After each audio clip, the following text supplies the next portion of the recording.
I'd like to start this meeting by saying thank you to Team C for inviting me to their classroom and allowing me to introduce them to Native American culture.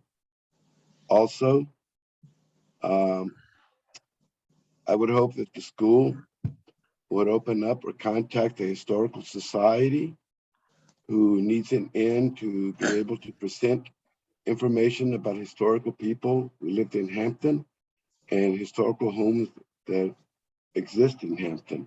So I'm hoping somebody relays that to the staff and it can be tied to the curriculum.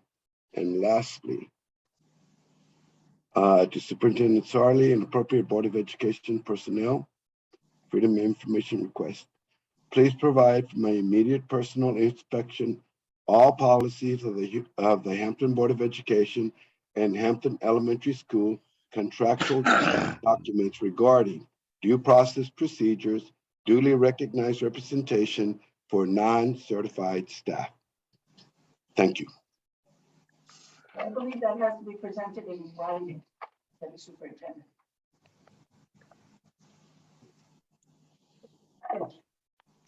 Anyone else? Okay, then we'll move on to correspondence to the board. I didn't get any. Did you get any? I did not. Okay.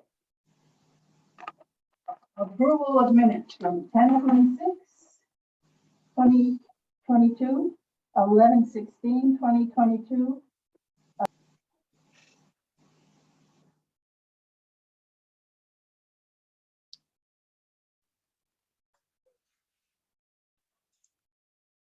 I'm not hearing anything.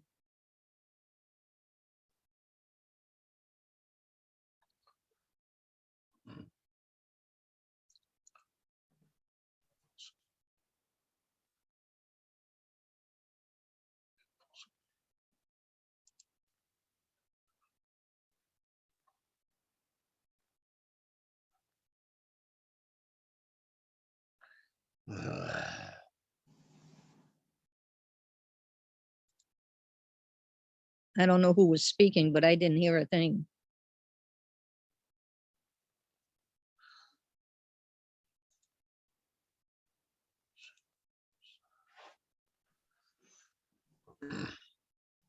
I lost the volume too. I don't know what's going on here. Yeah. Trying to figure it out. Well, Did it's you not all on hear our- what I said? Because I can repeat myself. No, I didn't. All right. Neither did I. So we're voting. We need a motion to approve minutes from 10/26, 11/16, 11/28, and 11/29. And the minutes for 10/26, when we vote to approve them, will have to reflect that Juan left the meeting at 7:26. Lots of 26s here. And the reason for that is because later, if it says it passed unanimously, you know, it might not be something Juan would have voted for. So we don't want to put it out there that he was here voting for it. I got another one, Rose, on So can we have a 11/29. motion?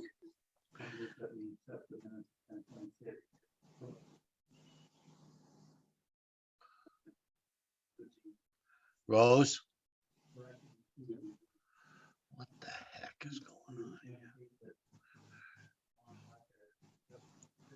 We lost volume again. Yep. I can hear. All right, I move that we approve the minutes of 10/26, 11/16, 11/28, and 11/29 with the correction to the 10/26 minutes that Juan left at 7:26 PM. Do we have a second? I'll second, but I have another addition to the minutes. Okay. So what's your addition, Mary Ellen? 11/28, I should have put in there, board entered executive session at 6:09 and the board left executive session at 6:58.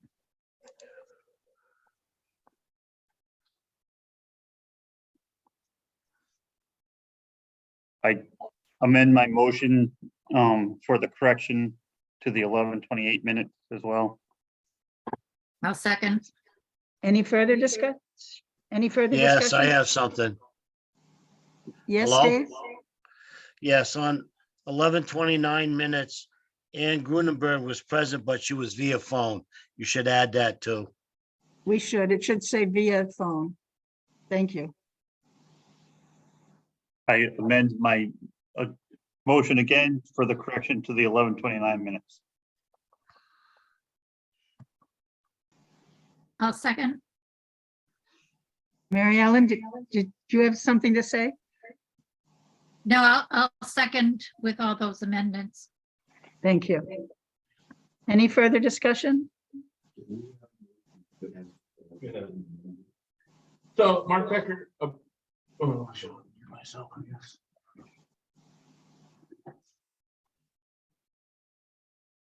Mark Becker, a motion to approve the 11:26 or 10:26, 11:16, 11:28, 11:29 minutes with the corrections to the 11:26, the 10:26, 2022 minutes to add in the appropriate spot in the minutes that lot one left the meeting at 7:26, to change the November 28th to 11 minutes, that the Board of Ed entered executive session at 6:09 PM and left at, oh, I might have written this at 6:58.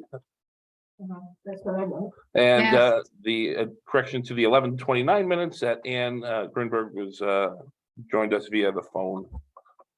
And it was seconded by Marion Donnelly. That's all right. Okay. I'm gonna ask people to put their hands up and leave them.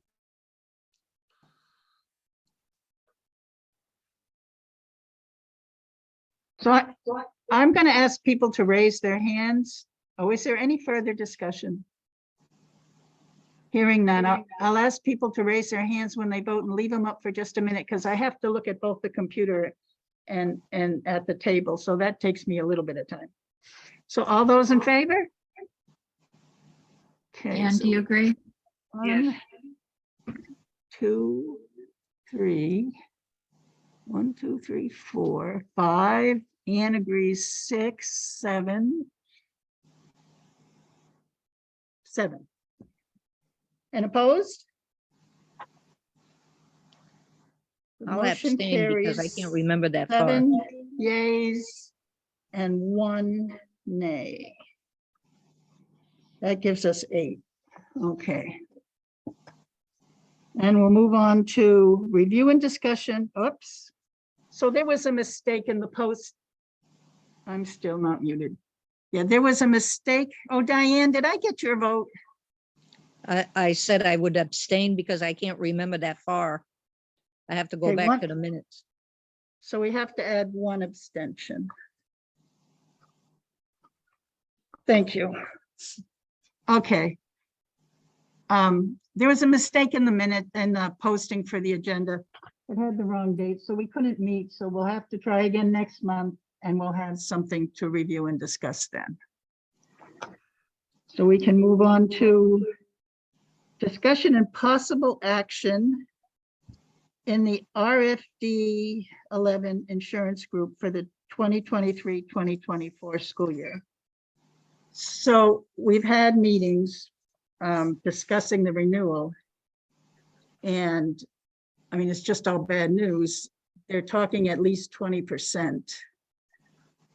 And on top of that, the whole group has had $1 million more in claims than we've paid in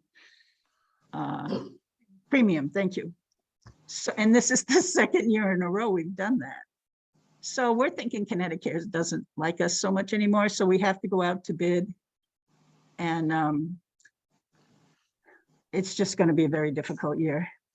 But in order for them to put out the bids, they need to have the signed paperwork that we're going to join the group by January 1st. So this was the last chance for, well, the letter just came, but this was the last chance to ask you all for permission to sign it. So what is it that we're agreeing to pay? That we're agreeing to go in with the group for our insurance. At a Um, 20% plan. increase? I'm sorry, Diane. At a 20% increase? Oh, we're hoping it's only 20%. Jesus. We won't know till February or March. Okay. Rose, let's see. Regional District 11, what do they use for an insurance company now? Or are they also researching to go find another insurance company? So the regional District 11 group consists of the towns of Hampton, Scotland, Chaplin, and the 4 boards of ed. Yeah.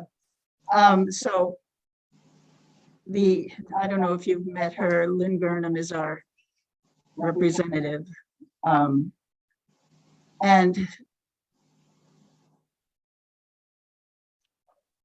And she puts out the bid for the whole group. And she needs to do that, hopefully, I think she said in January. Yeah, so we'll know it back in February, we hope. Yep, all right. Rose, I'd like to move. Yes, Mary Ellen? I move that Hampton School District join the RD11 Insurance Group for the 2023-2024 school year.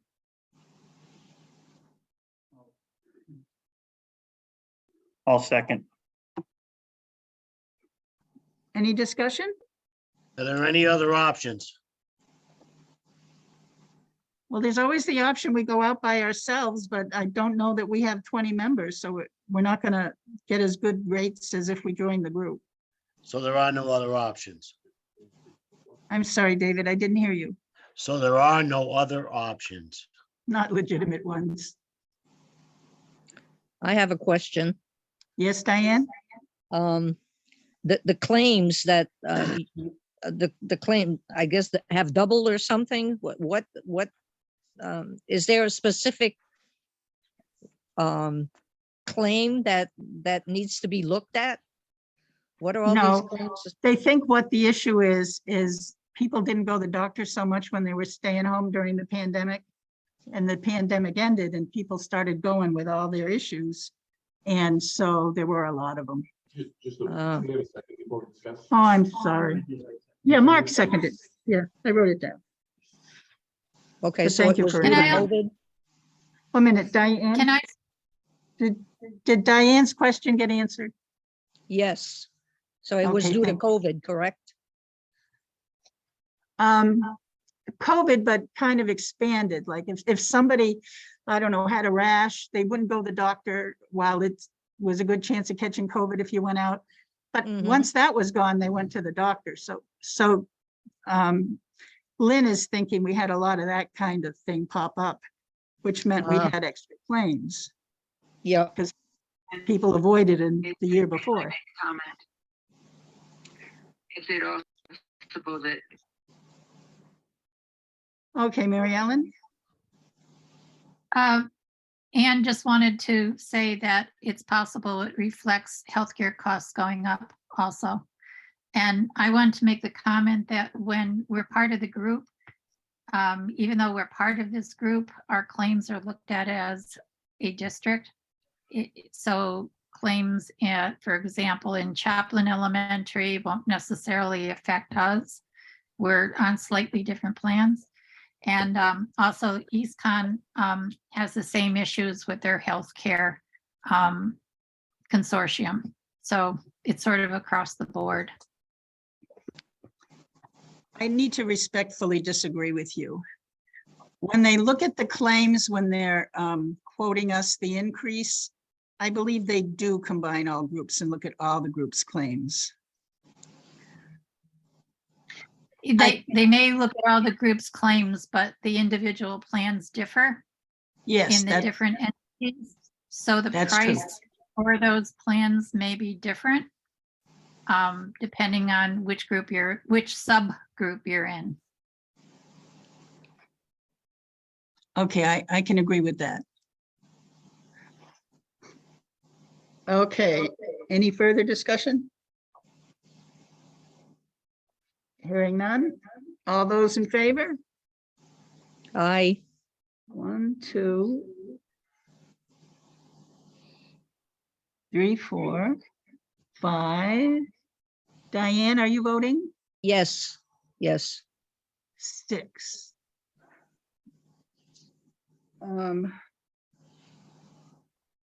Matthew has to write the names down. Did you get everyone down? Okay. All those opposed? 1. And abstaining? 1.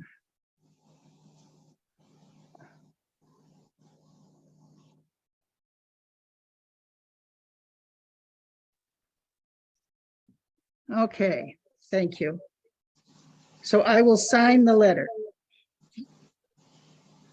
Superintendent's report. Okay. I'm just going to mute you, Rose, okay? All right. So to start off, and you might have to move your box if you can't see it, but we had our winter concert, and can everyone hear me? Yes? Okay. So we had our winter concert just last week, and it was quite a success. There were a few board members there, and so we had so many people there that we actually had to add rows as people were coming in because we weren't anticipating so many. But it was just a beautiful concert and so well done by our students and Mrs. Peck, who just devotes everything to our kiddos. And that picture right there was one of their final numbers where they were all up there.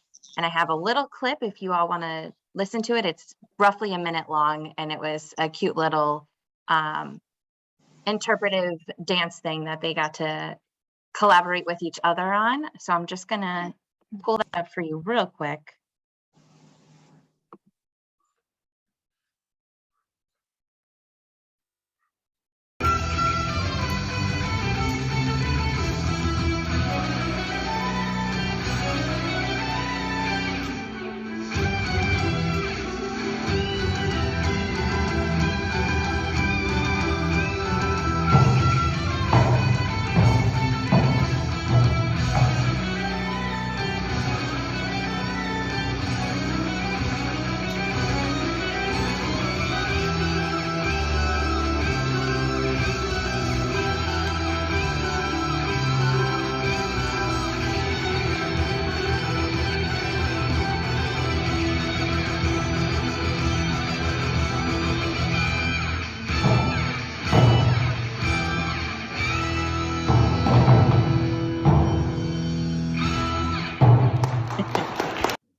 So they were so proud of themselves, and they had just worked so hard on that, and they were, as we would say, short-staffed.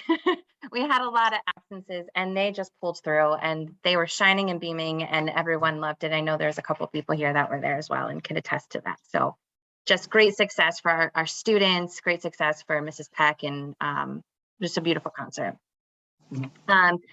I'll add that, as a parent, like my daughter missed out in the last 2 years because of COVID. So I think from a parent's perspective, it was very nice to see the auditorium full of people in the school building, physically in the school building. I'm not sure if you guys heard that, but Mark is just saying this was the first concert since COVID, and how great it was to have people again together and back to live performances. So it was a really, really successful event. Next up here is, I just wanted to provide a quick building update. So our building is going to be closed next week because we are stripping and waxing our floors, and we don't want any footprints in there. And it's also getting a deep clean throughout all of the classrooms. So that's just a building update for everybody. Next on the report is our DEI workshop, which the January 31st date, I heard from a lot more people. So that is a confirmed date and time for us for our diversity, equity, and inclusion workshop for the board that's going to take place. And then lastly on here is our a reading curriculum update. So some of you I know are aware of it because we've talked about it, and I'm not sure if the full board is aware. But there is Connecticut general statute that has required for districts to effective the 23-24 school year, implement approved curriculums or programs of studies. And so there were 6 that were on there. And there's a lot of information that goes with that in terms of the statute itself and all of the requirements and vetting processes that they did in terms of reviewing not just the 6 that they listed out to all of us, but multiple programs and curriculums that were presented. And additionally, last May, districts were given the opportunity to publish and submit their own curriculums and programs for review by the center and the Connecticut State Department of Education. On December 16th, superintendents had to submit a response to their survey question. And there were 3 options in regards to the survey and the implementation of the required curricula that was coming forward. The first one was to implement an approved curriculum program. The second was to submit an application requesting a waiver. And then the third one was to request an extension of 1 year and to implement it the following due to insufficient resources or funding purposes. So those were the 3 options that we had in going forward. And so for our purposes, I'm going to explain to you the process, how I responded, and where we are going forward so that there's a clear understanding of all of that. And so walking in August, having to pick up where maybe what was left off, I had started and conducted a curriculum audit and classroom walkthroughs to see what our current reading program looks like and what is happening in all of our classrooms, in addition to analyzing our in-house common assessments and internal data. From there, I was able to meet with a lot of our classroom teachers and get a feel for where we are in terms of curriculum and multi-age grouping, because that is very unique to Hampton. There are very few public schools that follow this model. So this uniqueness is not, because it's not common, the curriculas that are approved by the state, all of them are laid out in the traditional K1, 2, 3 format. And in fact, this legislation is only intended for K through 3, so that students are at grade level by the end of grade 3. But as you know, with our multi-age grouping, that doesn't make a lot of sense because we have a 1-2 grouping, a 3-4 grouping, and our last grouping being a 5-6. Now, our teachers were actually kind of excited about this opportunity, and that's how we're seeing it, because we don't have a common curricula in place right now, and this really streamlines our entire building. And so there's a lot of, for us, excitement in bringing this forward. Now, I had meetings with all of the representatives, because they're all sales reps, to get a feel for how much each program costs, what their flexibilities are in terms of meeting our multi-age grouping status, as well as what school districts they work with that are multi-age, whether it was in the state of Connecticut or not, because these are reputable sources across the state, not just out of Connecticut. And if they were using multi-age grouping schools, if multi-age schools were using their curriculum, I asked for their successes and data and their points of reference so that I could communicate with those schools to find out what was happening. As you can imagine, that a lot of them were not using multi-age. A lot of multi-age groupings were not using this, and they were doing a lot of at-home stuff, which is what we do, a home, kind of like this more homegrown approach to the science of reading. And furthermore, some of the companies were very transparent, which I appreciated, and saying we cannot meet the flexibilities that are required of a multi-age grouping. And so the process took me a long time to be able to get here to share all of that, to go through all of them with you. But now at least I have a better sense, and I'm able to narrow down. I'm moving into the narrowing down to the 2 or 3 that are applicable to be able to meet our flexible needs of multi-age grouping. And our teachers are going to have the opportunity to play and review with those 2, 3 programs and figure out what they like best in their classroom. We're going to have meetings to be able to come together and review it. And it'll be an inclusive decision made to decide which one we're going to go forward with. So all that being said, my response to that survey was that we would request an extension for resources, which is also twofold, because with that, I'm hoping that we'll be able to receive funding because they said that they're planning for the distribution of ARPA funds and designating them, determining what financial supports districts need in order to implement this curriculum. So that is our reading curriculum update, and I'm open to answering any questions that anyone might have as we are continuing this process. I just want to say, it sounds like you did a fantastic job. Thank you, Mary Ellen. I appreciate that. I agree. Thank you. I agree. Yeah. With the state, Can you just unmute yourself, Mark? does the state understand our break up and how we're operating right now? Because Go ahead. I almost think we would be a resource at some point to other small towns that might have to start thinking about going down the same route we've had to take to go to multi-age groupings. I mean, I keep bringing up Union over the years as my go-to town, but I think I've only heard of one other town in the whole state that does multi-age groupings. It's very rare for our state. I think it's probably more common throughout the country and in different states, but for our state, it's very rare. So, but it seems like we could be a resource at some point for other schools that are going down this path. I don't know. Yeah, so I don't know at the state level if anybody even knows about it.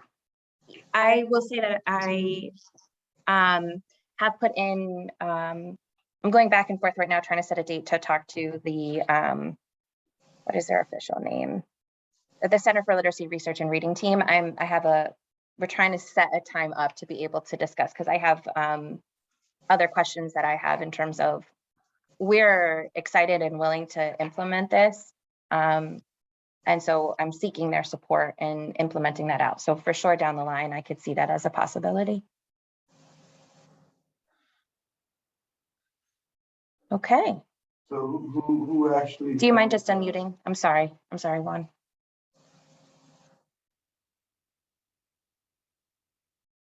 So who actually tells us how our kids are doing? And are the majority of our kids at proficiency, or are they at mastery? So yes, we don't get that kickback. Okay. If I'm understanding correctly, are you asking currently how we are able to assess where our kids are? Or are you asking how the state is assessing? Well, now currently we're doing, and what is the requirement of the state for us to be able to say that we're actually running a successful reading program? So if you're discussing in terms of the waiver of what a successful reading program looks like, is that the question? I'd like to know, where are our kids present right now? I can absolutely give a data presentation. We have 3 pieces of data that can be presented. And we can definitely discuss that at a future meeting. It can be done right now. I don't have the reports in front of me to be able to pull that up. Can you tell us, are they at least at mastery, or are they proficiency, beginning, middle levels, something?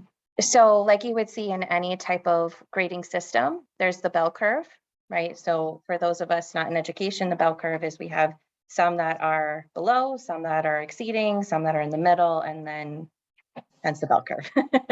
So that exists like directly within our organization and within the interim assessments that we have as well. It's part of our excitement in terms of having a common program in our school in order to be able to accurately know if what we're doing is successful across multiple grade levels in our multi-age setting. Well, I realize that. That's why you got hired. You got hired in order for our kids to make improvement and to be more successful. Mm-hmm. And all I wanted to know was, basically on average, are we proficient? Are we mastering? Are we beginning that? Yeah, so in terms of the state testing that was just recently released, we are just above the state in terms of our performance. So we achieve well, but we have plenty of room to bring our kids further, plenty of room.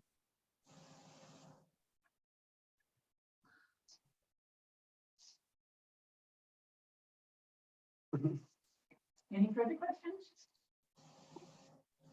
Okay, so then I'm going to, Rose, Sam is not here this evening, and so I just wanted to quickly let you look at the enrollment numbers that you'll see on your screen right there.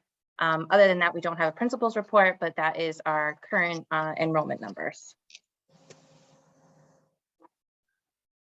Okay. Oh. Sure can. I'm gonna take a picture of them. Oh, are they in the packet? No, Okay. I can send this to you too. Oh,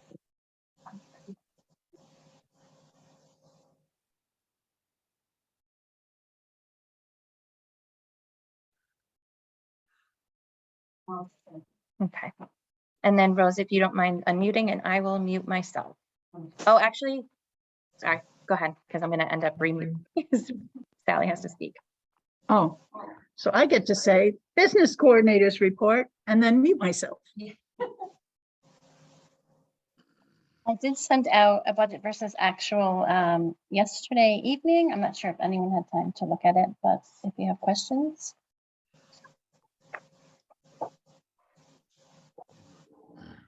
And Sally and I have been tirelessly working at our budget. Yes. And we lost Mary Ellen. She's on.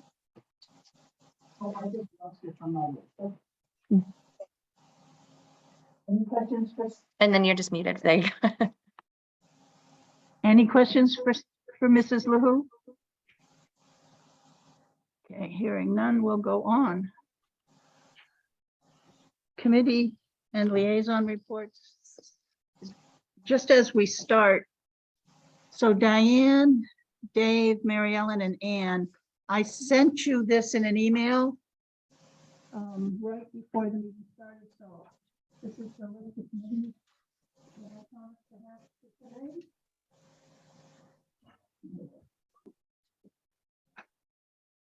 Did you say two, three, four? I didn't. Oh, I have it on.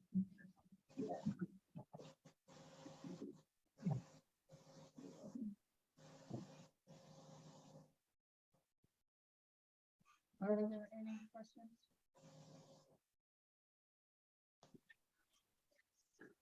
Basically,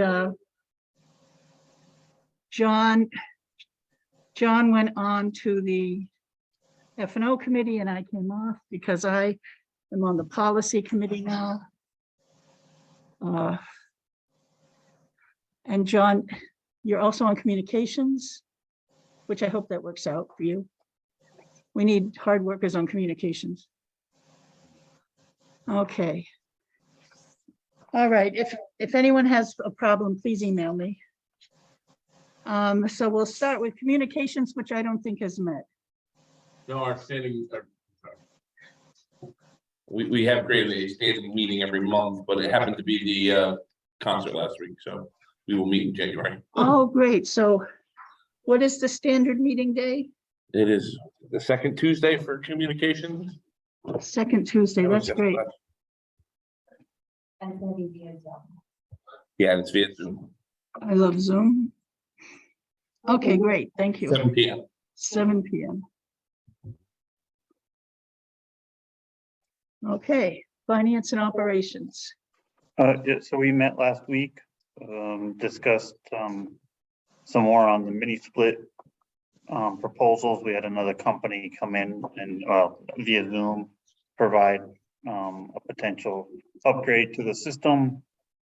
We're trying to figure out what our options are there, just because of the magnitude of the job, whether we can, what we do. So more discussions to be had on that. There's some information that we need for the end of January, which relates to how much the state might be able to and or CLNP or what type of assistance we can get.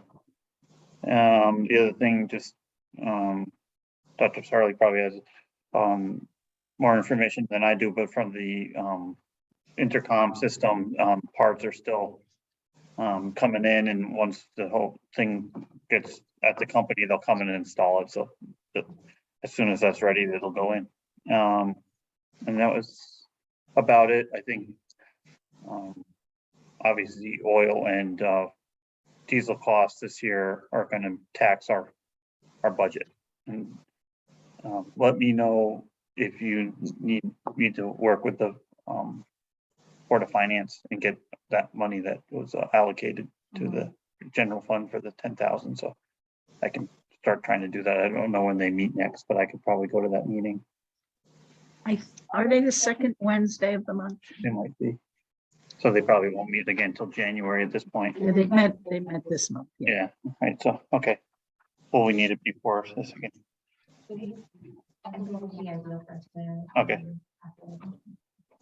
Oh, but if we wait till then, it's fine. I mean, I could reach out to Kathy via email if need be, so.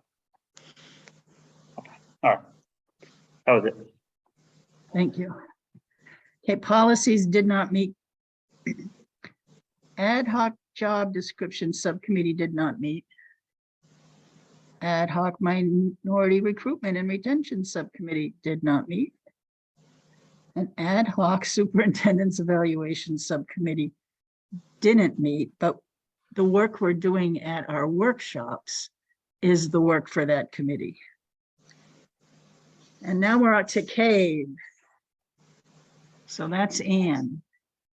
And I'm unmuting. Yeah, Go ahead. yeah, and CABE is continuing to work on its diversity and equity initiative and do outreach with all the school districts. And the conference was very successful in November. Thank you, Anne. If you have any questions, please ask. Juan has a question. Go ahead, Juan. And you talk about diversity and equity, what are you talking about? I'm sorry, I didn't hear what you said. When you talk about diversity and equity, what are you talking about? Because that doesn't say anything to me. I heard about half of what you said. He said, Get on mute. Oh, yeah, you got to get off mute. And what do the words diversity and equity have anything to do with CABE doing anything about anything in the state or even here? You keep talking to us about diversity and equity, but you don't say anything. Well, I respectfully take exception to your statement. I don't Please prove me understand. something. Tell me something. Okay. The speakers at the conference were pretty consistently focusing on equity issues throughout the state. Like, And that's an initiative that has been going on for multiple years. So they're building on existing initiatives. This is not something brand new that's just starting. The speakers are themselves representing diverse cultural groups. And I think your question about what is equity, is addressed in a lot of the sessions that have been done, just not just a question about the meaning of the word equity, but the applications as they relate to the operations of the schools. And I think an example to your point is the situation in Hebron, which was just a couple of weeks ago, where someone found a staff member saw a noose in the boys' bathroom, and the district consulted with people who might, and agencies that might be supportive, including the NAACP and the American Civil Liberties Union, and used resources, other resources as well, to come up with a strategy. And what they elected to do was have a rally on, I believe it was a Saturday, in the community, physically in the community. So in other words, they didn't let it go by without addressing the issue to some extent. And I think it was a wake-up call for a lot of people because, you know, it's not all uniformly recognized that there are problems in suburban areas. So I think that's just one example. It's not the be all and end all, but it's one of many examples. I hope that helps answer your question. In other words, they recognize that action of finding a noose or somebody displaying a noose in the boys' bathroom was a hate act, an act of hate that's not acceptable. And there's no place to put that acceptable fashion in school districts. Thank you, Ann. Any further questions? Then we'll move to Mary Ellen with EastCon. Okay, EastCon, there's some really bad feedback. Okay, Can you hear me? Okay, Yes. EastCon does not meet in December for their general board meeting, but our committee meetings are continuing and we have financial updates, as I said, every 2 weeks. Things are starting to look better that way. As far as we have a good CFO working, we are on top of how much money EastCon has and are able to meet payroll and pay back past due bills. So yeah, and there are diversity and equity resources online that I can send out to the board from EastCon. That's it. And can I? Go ahead. Okay, so I'd like to add that last statement to my CABE report as well, that there are online resources available from CABE. And workshops and things.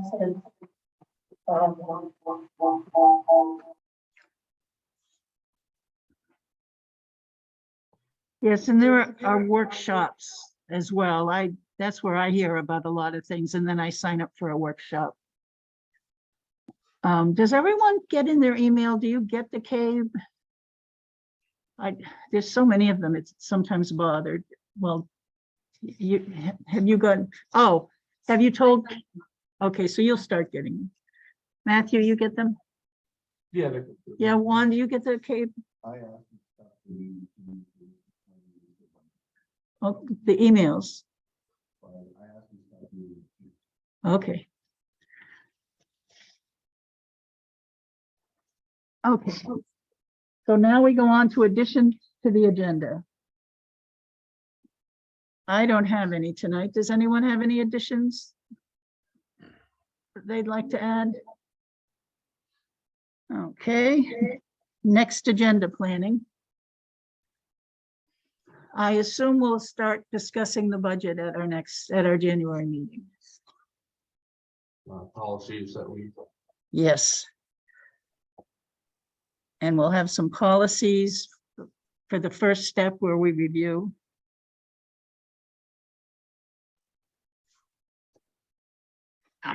If anyone has anything else they'd like to add on, please contact either. Oh, I'm sorry. Ann, did you have something? Well, I just wanted to say that we were well on our way to being ready to present the policies. So we actually discussed, we have a list of policies to be presented. So Okay, thank you.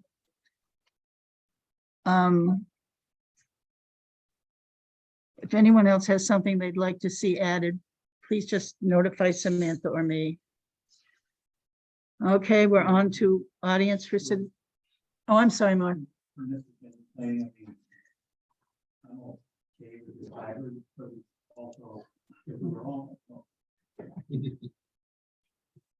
Is there any benefit to just reconsidering and going back to Zoom for the winter months for the full board. I mean, people in the public could get on Zoom just as easy. We don't typically have that many people in the audience, and I think we still have some good just to work on the hybrid, this, obviously from a sound perspective, I think everybody heard a lot better that's online, but I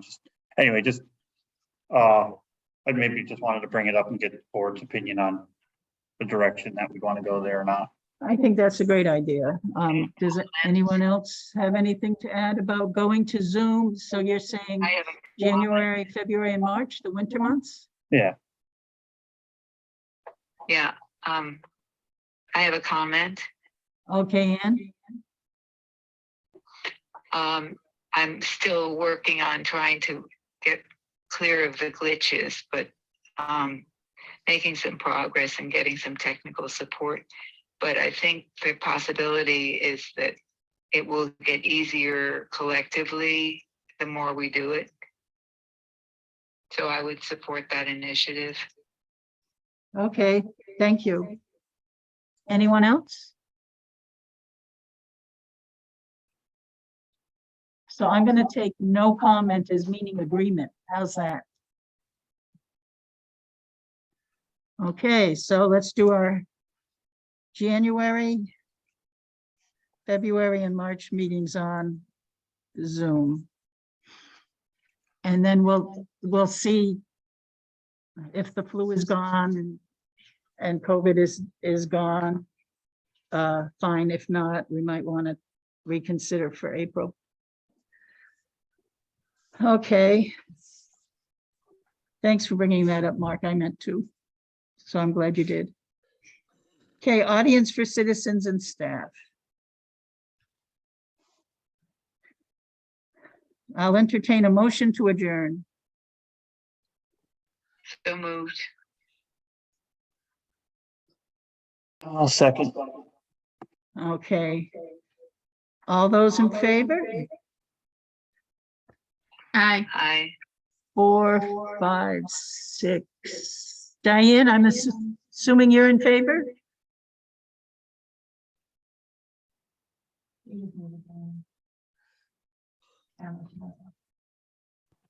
Diane, you're muted. Oh. And I think Anne was, okay, if we can't get Diane, we'll have to say she abstained. However, the motion carries. We will adjourn at 7:53. Thank you.